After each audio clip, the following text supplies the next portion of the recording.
Hey guys, I'm Jeff. I'm Justin. Welcome to this episode of From the Field, where we're talking about, in this episode, everything that's going to be brand new on combines and also front end equipment.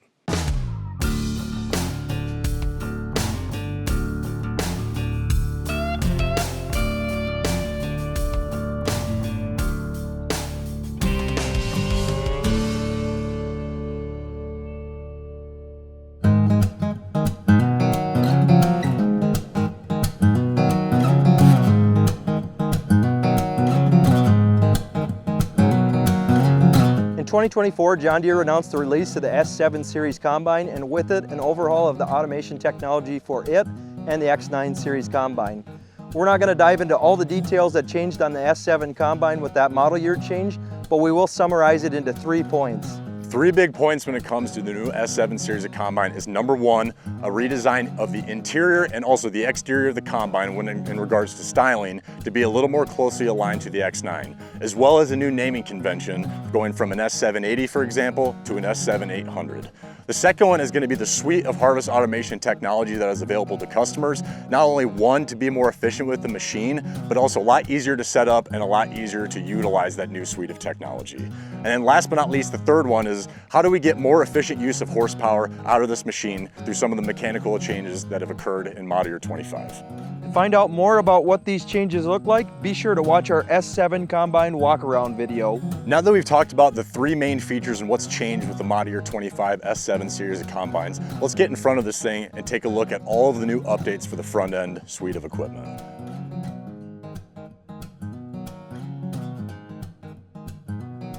With the changes that came with the S-Series Combine, Deere also changed the naming structure of the front end equipment. So going forward, front end equipment is going to be identified now with the letters first and numbers last. So an RDF 45 would designate a rigid draper with a flexible cutting bar and a 45-foot cutting width.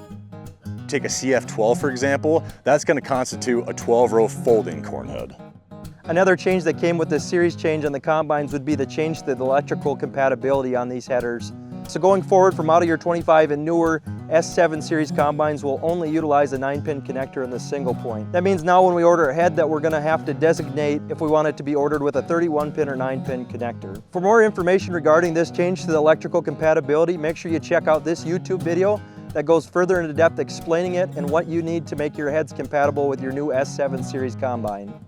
Moving into hinge drapers, we're going to look at 5 things that have changed in the last couple years.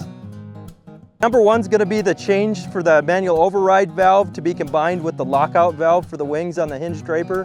So this is going to hopefully allow for less operator confusion when it comes to setting what mode that valve should be in for trailering versus field mode. The next change would be auto cutter bar unlock, which allows you to unlock the cutter bar based on gauge wheel position without having to get out of the cab. The third big change is the cam reel style of reel on this draper that you see here for more aggressive feeding, smoother release of crop, and also avoiding those situations where you may actually throw some crop off the back of the head. The fourth big change on front end equipment for the draper side of the world is HD float assist. What essentially happened was additional cylinders got added to the cutter bar to provide up pressure to avoid a lot of those pushing situations in very wet crop or tough harvesting conditions. Another release will be the 3-piece cam reel for 40, 45, and 50-foot HD heads. What this is going to allow for is to have a tighter clearance between the reel and cutter bar down to about 1 inch, allowing for better feeding in low-yielding crops and pulse crops. Now that we've touched on some of the new model year changes with the draper side of the world, let's talk about some of the changes that John Deere has released on the corn heads. The first change we'll talk about on corn heads is going to be the change to the deck plate spacing. So no longer will it read in a 1 to 5 increment or arbitrary number. It'll now read in millimeters for more accurate deck plate spacing. One of the other big features with the corn heads is active ear savers, which allow you from the cab to make adjustments to the positioning of your end fenders to avoid those situations where you may be throwing corn off the side of the head.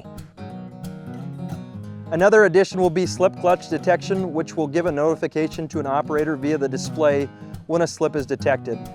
Do note, however, with this one that we will need to utilize the 9-pin connector and the electrical to make it work.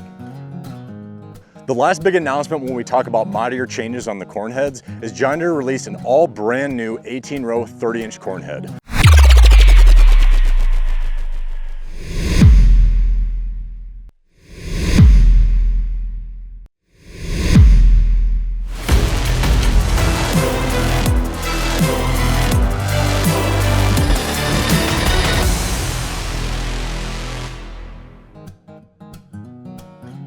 more information regarding demo performance, compatibility, and how this fall turned out for us demoing that head, stay tuned to upcoming C&B YouTube videos.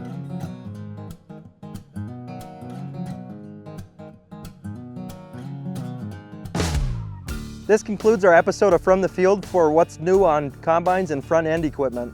Stay tuned for upcoming videos in the next episode where we're going to talk about the new suite of John Deere harvest automation technology.